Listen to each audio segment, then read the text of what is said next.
Assalamualaikum warahmatullahi wabarakatuh. Salam sejahtera dan salam perpaduan buat semua.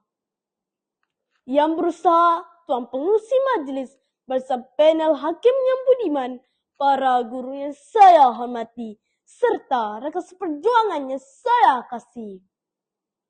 Setiap pagi di sekolah, kita berdiri dan mengangkat tangan kanan. Kita menyebut 5 prinsip rukun negara. Tapi, izinkan saya bertanya, adakah kita benar-benar menghayatinya? Atau sekadar menghafal untuk menedapkan suara barisan perhimpunan? Tuan-tuan dan puan-puan, hari ini saya ingin mengangkat 3 prinsip penting yang sering kita sebut tetapi jarang kita dalami. Keluhuran perlembagaan, kedaulatan undang-undang, dan kesopanan serta kesusilaan.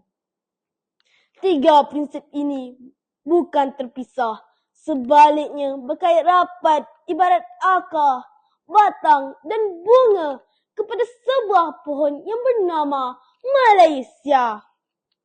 Pertama, keluhuran perlembagaan. Perlembagaan merupakan ibu kepada semua undang-undang.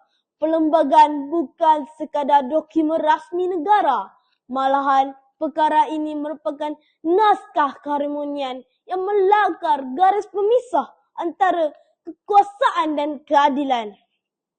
Di sinilah termaktub hak-hak kita sebagai rakyat.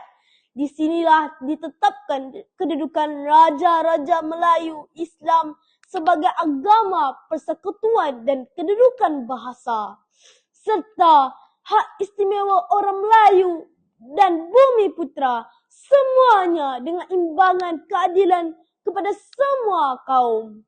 Tuan-tuan dan puan-puan, jika perlembagaan tidak dihormati, maka retaklah sistem. Bayangkan bangunan tanpa plan. Bayangkan pasukan tanpa peraturan. Itulah negara tanpa keluhuran perlembagaan. Namun, sesebuah perlembagaan bukan cukup hanya dimuliakan pada atas kertas. Perlembagaan perlu ditegakkan melalui prinsip kedua, kedaulatan undang-undang. Kedaulatan undang-undang bermakna tiada sesiapa mengatasi undang-undang, tidak kira pangkat, kedudukan maupun kekayaan. Pemimpin atau rakyat biasa, semua tertakluk pada undang-undang yang sama.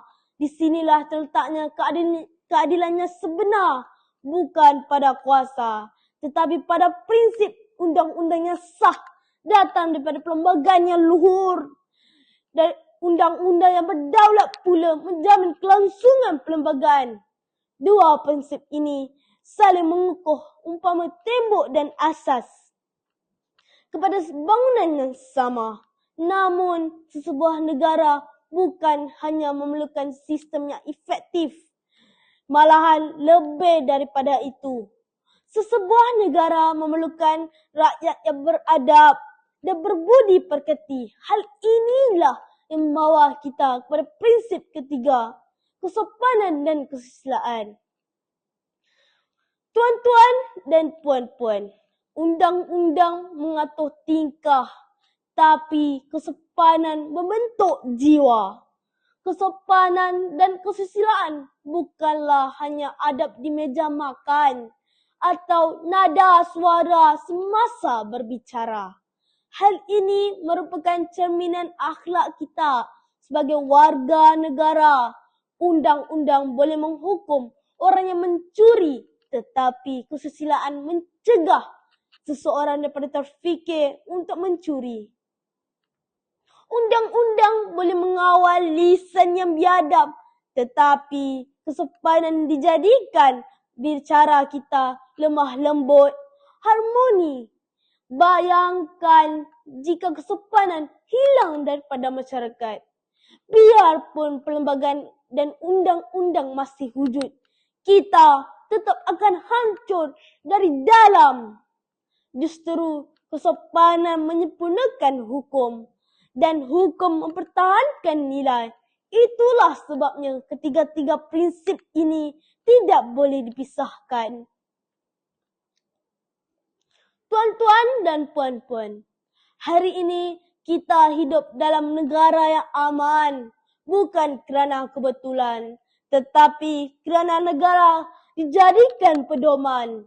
Keluhuran perlembagaan menjamin struktur negara, kedaulatan undang-undang menjamin keadilan rakyat, kesopanan dan kesusilaan menjamin harmoni masyarakat. Justru marilah kita bukan sekadar menghafal, tetapi menghidupkan prinsip-prinsip ini dalam hidup seharian. Kerana negara yang hebat bukan diukur pada bangunannya, bukan pada kemajuan teknologinya, tetapi pada nilai dan adab rakyatnya. Jika kita jujur kepada perlembagaan, taat pada undang-undang, dan berakhlak dalam perbuatan, maka Malaysia akan terus teguh berdiri di pesana dunia. Sekian saya akhiri pidato ini dengan penuh rendah hati. Wassalamualaikum warahmatullahi wabarakatuh. Salam perpaduan, salam Malaysia Madani.